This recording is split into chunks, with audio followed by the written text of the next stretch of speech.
ท่องเป็นอะไรก็เป็นท่องเรียนเบาบ้างเลย ทิศสันนี่เป็นปิ่นท่อง กูได้เป็นทิศสัน บ้านเอ้ยบ้าวเพิ่นเลยมาตกเดินบ้านที่แก้วนี่ เห็นแล้วก็มารับเอา เออ เพิ่นก็นำเบาปิ่นท่องนำเบาได้บัดนี้ เออ นำเบามาหลายวันมาถึงเฮือนนางลาก็แวะมากินน้ำเพิ่นว่า เออ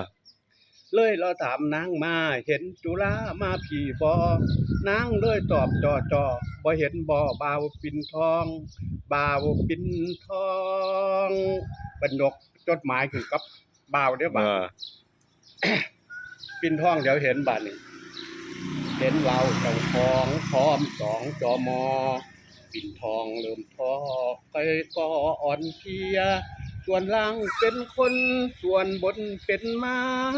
อับอายคายหน้าถ้าเอาไปเป็นเมียขอไทยเอาว้าวเอาเท่าไหร่ยอมเสียไม่ยอมเอาเป็นเมียแต่ยอมเสียสตังค์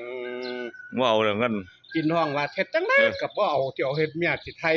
อีแก้วบ่ยอมติบัด แก้วไหนพวกนี้ล่ะ อีแก้วบ่ยอมบัด เออแก้วหน้าบ้าน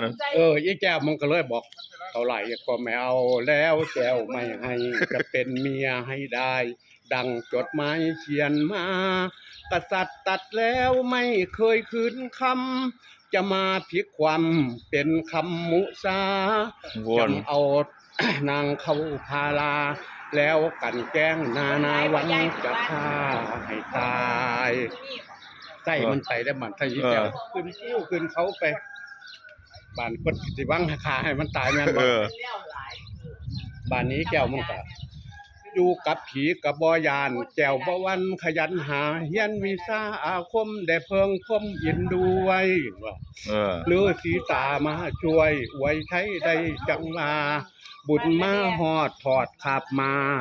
นางฟ้ากระบอปานแต่ข้องบ้านแม่นทิศสันโอ้ย